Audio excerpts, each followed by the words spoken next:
네, 오늘은 하나님의 일이라는 제목으로 무엇이 과연 하나님의 일인지, 또 하나님의 일은 우리가 어떻게 해야 하는지 말씀을 전하겠습니다. 느헤미야 3장은요, 느헤미야가 예루살렘 성벽을 지었던 사람들의 이름들을 자세하게 기록하고 있는 그런 말씀입니다. 누가 기둥을 세웠고, 누가 문짝을 달았고, 누가 자물쇠를 채웠고, 이런 말씀들이 계속 반복되기 때문에 자칫 잘못하면 굉장히 지루하다고 느낄 수도 있고, 이 말씀이 지금 무슨 의미가 있는가라고 느낄 수도 있는 그런 말씀입니다. 자, 그러나 느헤미야 3장도요, 하나님의 감동으로 쓰여진 하나님의 말씀입니다. 그래서 절대로 지루하거나 의미가 없는 말씀이 아닙니다.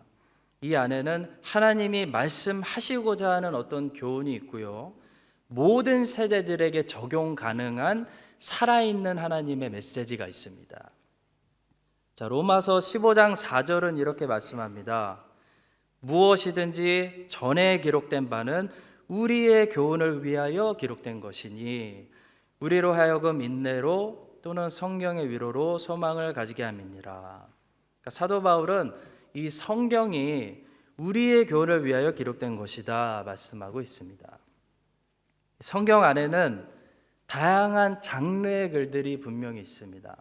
문학적으로 보게 되면 성경은 다양한 장르의 글들을 가지고 있습니다.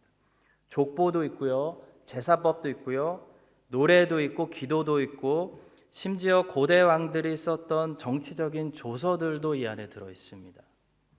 자, 그러나 그 모든 장르의 글들은 단순히 그 장르를 가지고 있는 그런 글들이 아닙니다. 예를 들어 족보는 단순히 우리에게 족보를 보여주기 위해서 있는 것이 아니고, 노래도 단순히 우리 보고 노래를 부르라고 있는 것이 아닙니다. 심지어 제사법도요, 단순히 제사를 드리기 위한 매뉴얼로 우리에게 기록된 것이 아닙니다. 성경에 기록된 모든 말씀은 다 우리의 교훈을 위해서 기록된 하나님의 메시지라는 사실을 알아야 됩니다. 따라서 우리는 족보 안에서도 메시지를 발견해야 됩니다. 제사법 안에서도 어떤 교훈을 발견해야 됩니다. 그리고 페르시아 왕 고레스의 조서 안에서도 하나님이 우리에게 보여주고자 하시는 하나님에 관한 어떤 메시지를 찾아야 됩니다. 자, 오늘 본문 말씀 느헤미야 3장도 마찬가지입니다. 예루살렘 성벽을 건축한 많은 사람들의 이름을 나열하고 있습니다. 그러나 이것은 단순히 사람들의 이름들을 나열한 명단이 아니라는 것입니다. 하나님이 우리에게 주시는 무언가 메시지가 있습니다. 자, 오늘 느헤미야 3장 이 살아있는 하나님 말씀을 통해 하나님께서는 우리에게 어떤 교훈을 주고 계시는지 우리 세 가지만 함께 살펴보도록 하겠습니다. 첫 번째로 본문의 말씀을 통해 우리는 성전을 짓는 일뿐만 아니라 성벽을 짓는 일도 하나님의 일이다라는 사실을 배우게 됩니다. 자, 성전을 짓는 일도 하나님의 일이고, 성전 안에서 일어나는 일도 하나님의 일이지만 성전 밖에서 일어나는 일, 곧 성벽을 짓고 예루살렘 도시를 살리고 도시의 경제를 살리는 일, 이런 모든 일들도 하나님의 일이 될 수 있다라는 것을 우리가 배우게 됩니다. 성도 여러분, 교회 와서 기도하고 예배드리고 말씀을 배우고 하는 일만 하나님의 일이 아닙니다. 성벽을 짓는 일, 곧 우리에게 적용해 보면 설거지를 하고 아이들을 양육하고 학교에 보내고 직장을 다니고 회사를 일으켜 세우고 도시를 돌리고 공부하는 모든 일들이 하나님의 일이 될 수 있다라는 것입니다. 느헤미야라는 사람은 페르시아 총독이었습니다. 느헤미야는 에스라처럼 제사장도 아니었고요, 학개와 스가랴처럼 하나님의 말씀을 전하는 선지자도 아니었습니다. 느헤미야는 성전 안에서 일하는 사람이 아니라 성전 밖에서 일하는 사람이었습니다. 그는 트럼프나 바이든처럼 오늘날로 말하면 정치인이었습니다. 자, 그런데 이 느헤미야가 한 일은 하나님께 영광을 돌리는 하나님의 일이었다는 것입니다. 우리도 우리가 세상에서 성전 밖에서 하는 일도 이렇게 하나님의 일이구나라는 것을 우리가 깨달을 필요가 있습니다. 사실 하나님의 일이 따로 있고 하나님의 일이 아닌 것들이 따로 있기보다는 어떤 일을 어떤 목적으로 누가 하느냐에 따라서 그것이 하나님의 일이 될 수 있고 하나님의 일이 되지 않을 수 있습니다. 예를 들어 크리스찬이 변호사가 되면 변호사라는 일은 하나님의 일이 되는 것입니다. 그런데 사탄을 숭배하는 자가 변호사가 되면 변호사라는 일이 하나님의 일이 되지 않고 사탄의 일이 될 수도 있는 것입니다. 또한 우리가 당연히 하나님의 일들이라고 생각하는 일들이 있죠. 성전 안에서 이루어지는 일, 성전 일, 성전과 관련된 일, 성경을 읽는 일, 기도하는 일, 교회 나오는 일, 예배드리는 일이라고 해서 항상 자동적으로 이런 것들이 하나님의 일이 되는 것은 아닙니다. 이스라엘 백성들은 성전 안에서 엄청난 죄를 졌다는 사실 우리가 기억할 필요가 있습니다. 하나님의 일이 마땅히 되어야 할 일들, 이런 성전 일들도 우리가 어떤 자세로 하느냐에 따라서 하나님의 일이 될 수도 있고 자기를 위한 일, 나를 위한 일, 사람을 자랑하고 사람의 영광을 나타내는 사단의 일이 될 수도 있다는 것입니다. 바리새인들이 그랬죠. 바리새인들은 충분히 성경을 악용해서 하나님의 일이 아니라 자기를 자랑하는 일, 남을 정죄하고 죽이는 일에 했다는 것을 우리가 기억합니다. 자, 그래서 골로새서 3장 17절과 23절은 이렇게 우리를 권면합니다. 또 무엇을 하든지 말에나 이래나 다 주 예수의 이름으로 하고 그를 힘입어 하나님 아버지께 감사하라. 무슨 일을 하든지 마음을 다하여 주께 하듯 하고 사람에게 하듯 하지 말라. 무슨 일을 하든지 성전 안에서 일하든지 성전 밖에서 일하든지 하나님의 일로 하고 하나님의 일이 될 수 있게 하라라는 것입니다. 오늘날 우리 크리스찬들의 약점은요, 성전과 관련된 일만 하나님의 일이라고 생각하고 세상의 일, 성전 밖의 일, 무조건 세상의 일은 사탄의 일이거나 아니면 하나님의 나라와 무관한 일이라고 우리가 생각한다는 것입니다. 성도 여러분, 우리 크리스찬들은 우리가 믿음 공동체 안에 속해 있지만 우리가 또한 지구촌 공동체 아래 속한 멤버라는 사실을 잊지 말아야 됩니다. 어떤 크리스찬들은 믿음 공동체 안에서는 훌륭한 멤버인데요, 지구촌 공동체 안에서는 별로 도움이 되지 않거나 아니면 오히려 해가 되는 그런 크리스찬들도 많이 있습니다. 그러나 그것은 절대로 하나님을 기쁘시게 하는 뜻이 아니죠. 하나님의 관심은 믿음 공동체 안에만 있는 것이 아니라 지구촌 공동체에게도 있습니다. 우리는 크리스찬으로서 요셉처럼 야곱의 70명 가족들을 기근으로부터 보호하는 소명도 감당해야 되지만 요셉이 그랬던 것처럼 이집트 전체 사람들의 생명을 기근으로부터 보호하는 일도 동시에 중요하다라는 사실을 깨달아야 됩니다. 요셉은 하나님의 사람으로서 야곱의 가족 70명을 살리기 위해서 먼저 이집트로 보내졌습니다.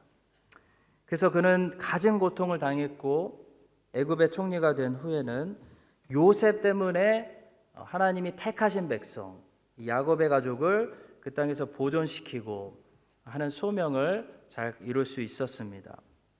그러나 요셉은 또한 애굽이라는 나라의 정치인이었습니다.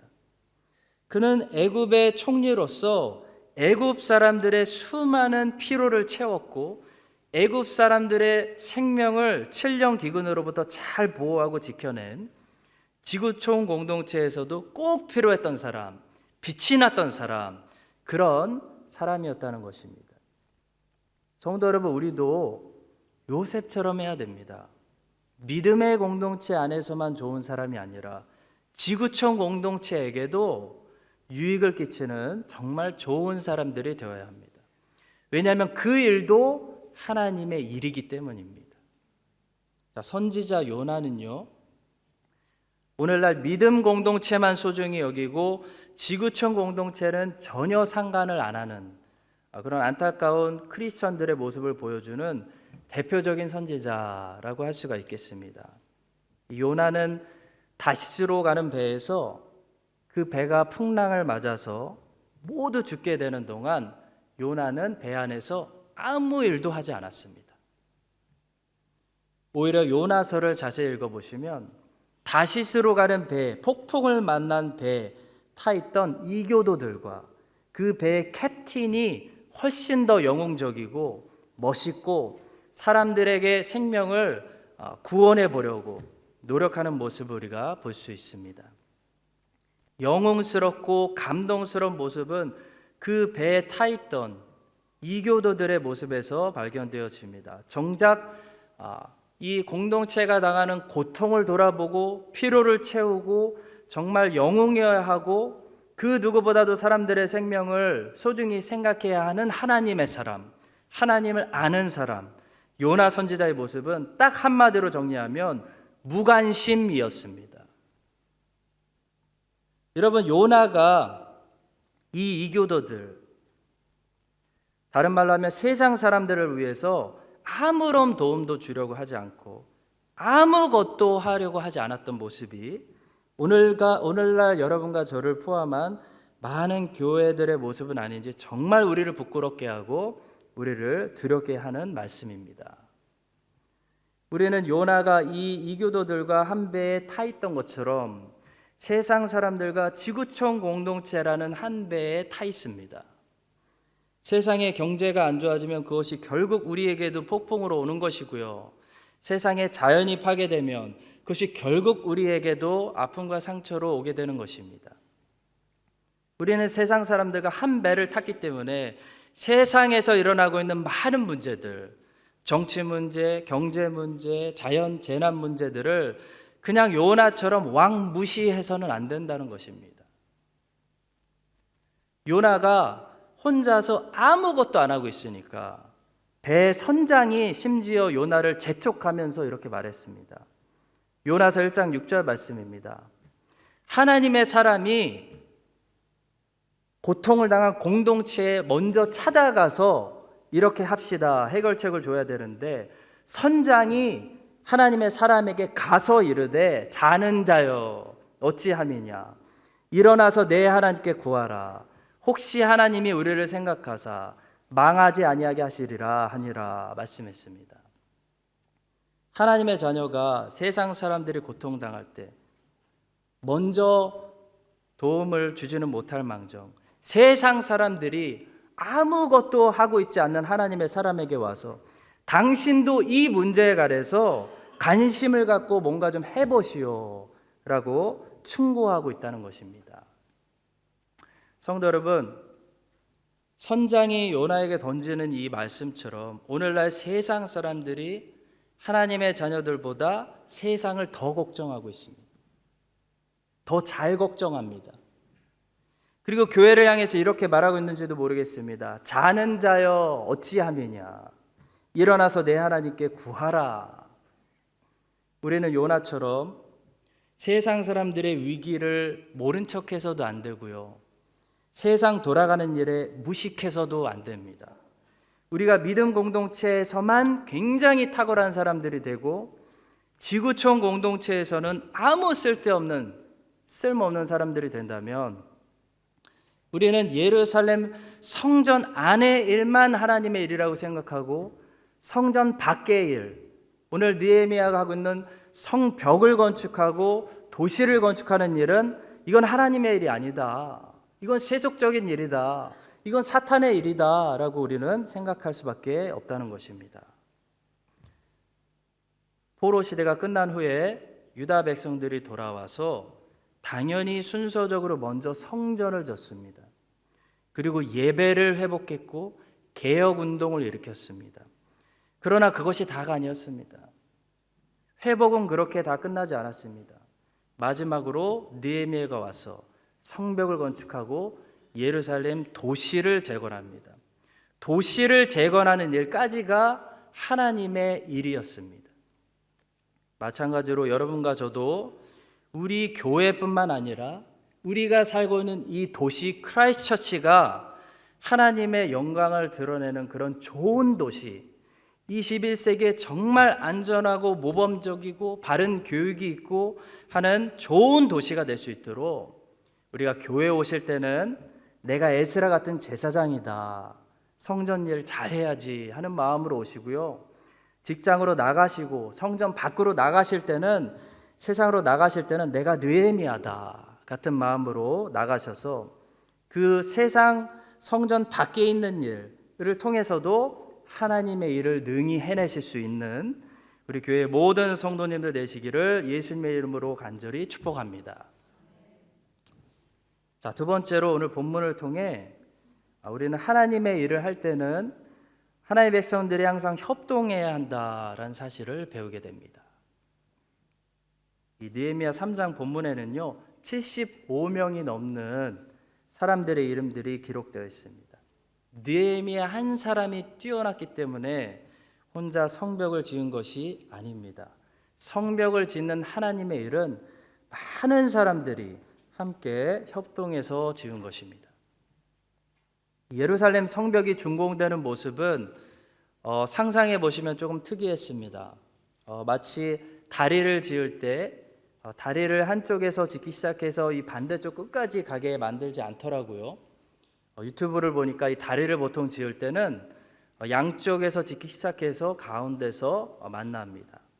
자, 마찬가지로 이 예루살렘 성벽이라는 하나님의 일도요, 어떤 특정한 사람들이 한 부분에서 짓고 그 사람들이 가서 삥 돌아가면서 완성된 것이 아니라 모든 사람들이, 다양한 사람들이 각자 자기의 위치에서 자리를 맡아서 성벽을 함께 지어 올리기 시작했습니다. 자, 여기에는 하나님의 일은 협동해서 완성된다는 중요한 협동의 원리, 교훈이 있습니다.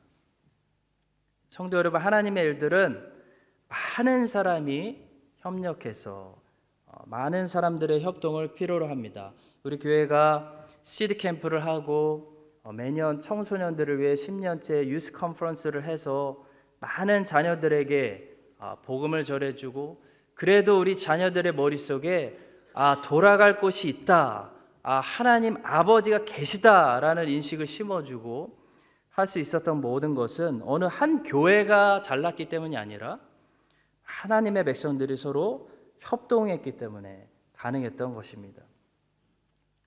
전도서 4장 9절부터 12절에 이런 말씀이 있습니다. 두 사람이 한 사람보다 나음은 그들이 수고함으로 좋은 상을 얻을 것입니다.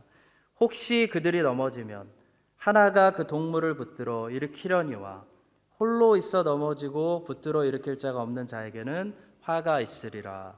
또 두 사람이 함께 누우면 따뜻하거니와 한 사람이면 어찌 따뜻하랴.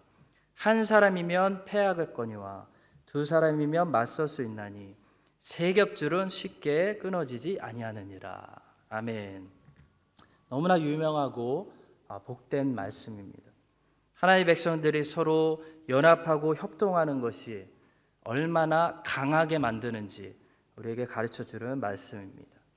자, 느헤미야 3장 5절을 근데 보시면 딱 한 번 협동하지 않은 사람들도 있었다는 기록이 있습니다. 예외도 있었다는 것입니다.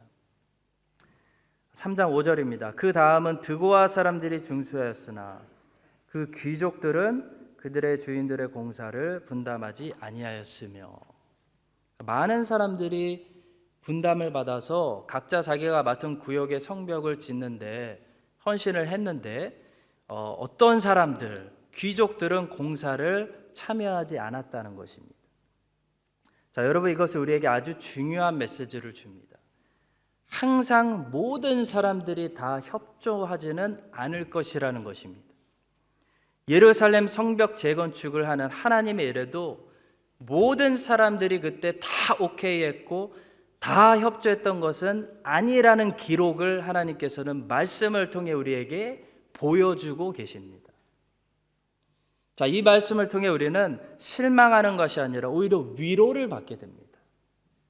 우리가 느헤미야처럼 아무리 하나님의 뜻에 순종을 잘해도 우리가 아무리 연합하고 모든 사람들을 하나 되게 하고 협동해서 하나님의 일을 하려고 해도 100% 모든 사람들이 연합하는 것은 이 땅에서 일어나지 않는다는 것입니다. 협력하지 않는 사람들이 반드시 존재하기 때문에 하나님의 일을 하는 사람들은 놀라거나 절망하거나 당황하지 말라는 것입니다.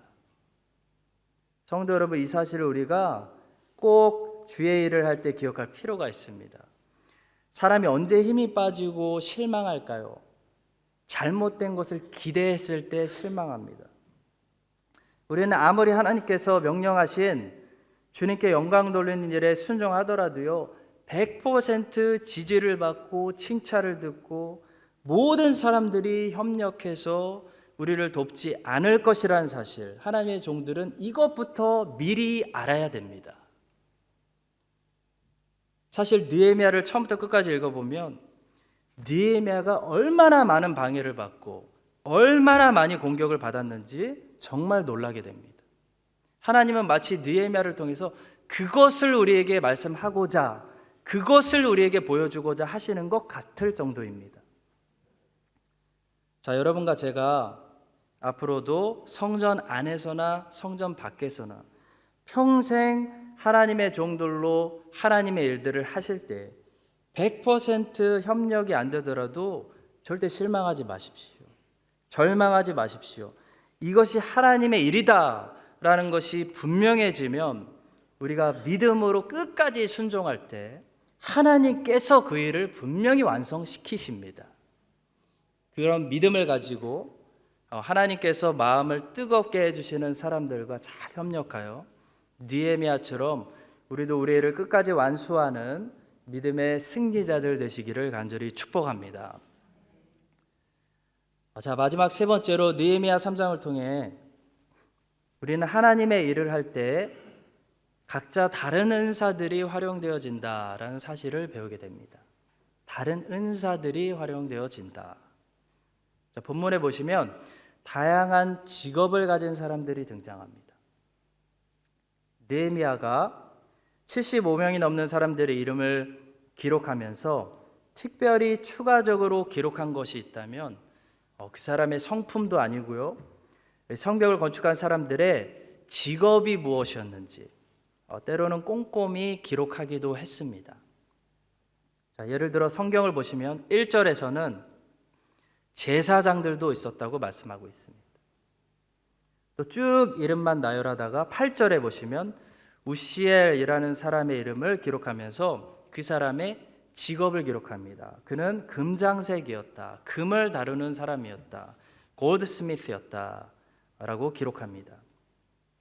자, 또 12절에 보시면 살룸이라는 사람이 딸들과 함께 성벽을 건축했다 기록하고 있는데 그 사람의 직업은 예루살렘 지방 절반을 다스리는 사람, 높은 정치인이었다라고 직업을 밝히고 있습니다. 또 마지막 32절에 보시면 섬 모퉁이 성로에서 양문까지는 금장색과 상인들, 곧 비즈니스 하는 사람들, 장사하는 사람들이 중사였다라고 말씀하고 있습니다. 여러분, 느헤미야가 지금 무슨 말을 하고 있는 것일까요? 예루살렘 성벽을 세우는 하나님의 일은 제사장들만 한 것이 아니고 어떤 힘이 있는 정치인들만 한 것이 아니고 다양한 직업을 가진 사람들이 함께 성벽했다, 함께 중수했다라는 것을 말씀하고 있는 것입니다. 예루살렘 성벽은 어떤 군인들이 막 총동원돼 가지고 중수한 것이 아닙니다. 다양한 직업을 가지고 있는 사람들이 중수했습니다. 다른 말로 하면 다양한 은사를 가지고 있는 사람들이 감당했다는 것입니다. 음악을 잘하는 사람들, 기계를 잘 만지는 사람들, 예술적인 감각이 뛰어난 사람들, 이런 다양한 사람들이 함께 감당하는 것이 곧 하나님의 일이다라는 것입니다. 성도 여러분, 그래서 성경은 은사가 매우 중요하다고 가르칩니다. 사도 바울이 고린도 교회에게 은사보다 사랑이 더 중요하다라고 가르쳤다고 해서 사도 바울이 은사가 중요하지 않다라고 가르친 것은 아니었습니다. 고린도 교회의 문제는 사랑 없이 은사만 가지고 있었던 것이 문제였지, 은사를 가지고 있었던 것은 고린도 교회의 문제가 아니라 고린도 교회의 잘한 점이었습니다. 칭찬거리였습니다. 자랑거리였습니다. 은사는 하나님의 일을 하기 위해서 하나님이 주시는 선물입니다. 예를 들어 제가 집에 벽에다가 못을 박으려고 하는데 망치라는 도구를 사용하는 것이 제가 맨손으로 하는 것보다 훨씬 더 수월한 것처럼, 하나님의 일은요, 그냥 우리의 열정만 가지고 하는 것보다는 은사대로, 하나님이 주신 달란트대로 우리가 섬기는 것이 훨씬 더 하나님의 영광을 드러낸 일이고, 특별히 나의 만족보다 다른 사람들에게 유익을 끼칠 수 있습니다. 은사를 사용하면서 섬겨야 내 만족이 중요한 것이 아니고 다른 사람들에게 유익을 끼칠 수 있다는 것입니다.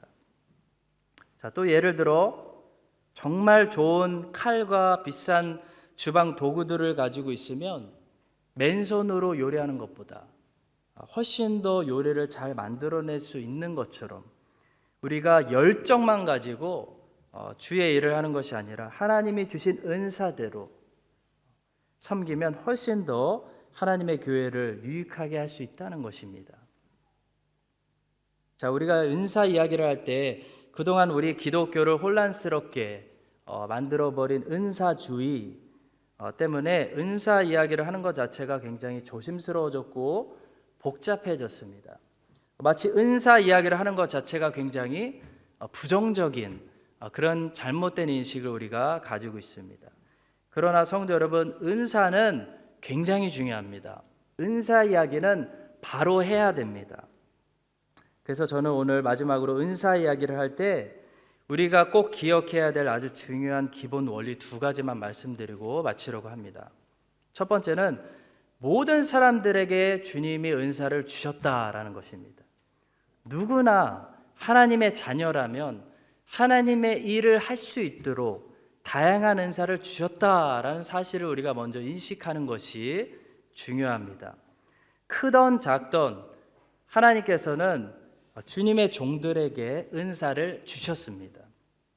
모든 크리스천들이 예수님을 믿을 때, 중생할 때 그 마음에 성령님을 받는 것처럼 성령님께서는 모든 하나님의 자녀들을 하나님의 종들로 부르실 때 크던 작던 주의 일을 할 수 있도록 은사를, 달란트를 주신다는 것입니다.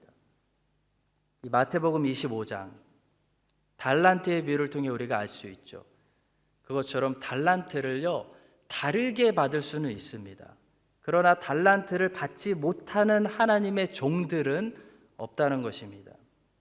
하나님께서는 나에게도 하나님을 섬길 수 있는 어떤 재능과 환경과 여건과 달란트와 은사를 분명히 주셨습니다.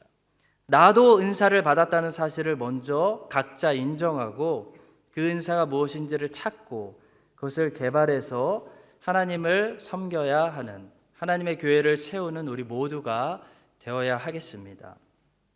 자, 또 은사를 이야기할 때 아주 중요한 기본 원리는요, 바로 모든 은사들이 하나님 보시기에는 귀하고 소중하다라는 것입니다. 모든 은사들이 귀하다, 소중하다. 은사라는 것은 큰 일과 작은 일로 구분될 수는 있습니다. 그러나 절대로 더 귀하고 덜 귀한 것으로는 구분될 수 없습니다. 성경은 분명히 많이 쓰임받는 그릇이 있고 적게 쓰임받는 그릇이 있다. 누구는 10시간 봉사할 수 있는 사람이 있고 누구는 30분밖에, 일주일에 30분밖에 하나님의 교회를 섬길 수 없는 여건을 주신 사람이 있다라고 가르칩니다. 큰 은사가 있고 작은 은사가 있고 많이 쓰시는 그릇이 있고 적게 쓰시는 그릇이 분명히 있습니다.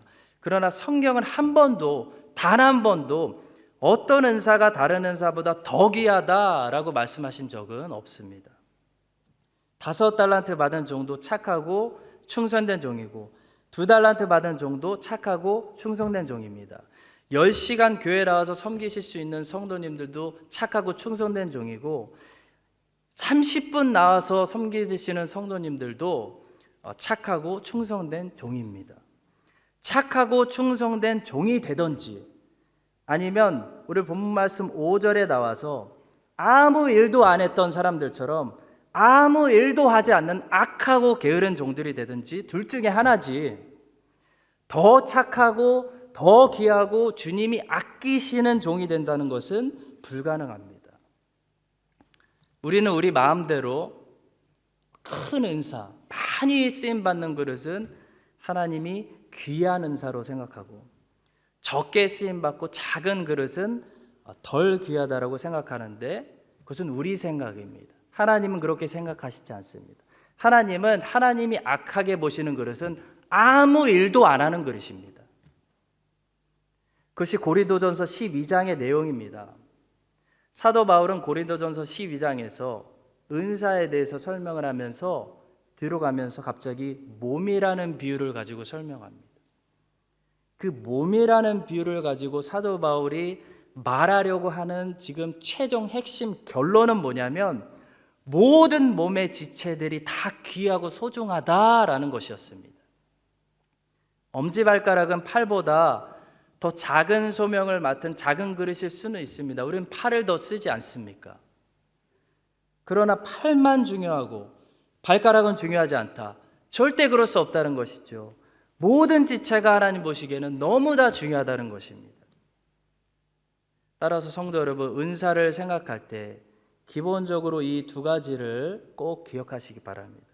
하나님께서는 모든 하나님의 종들에게 하나님을 크던 작던 섬길 수 있도록 환경과 여건과 달란트와 은사를 주셨다는 것입니다. 자, 그리고 은사는 분명히 크고 작은 것, 많이 쓰는 것과 적게 쓰는 것이 있습니다.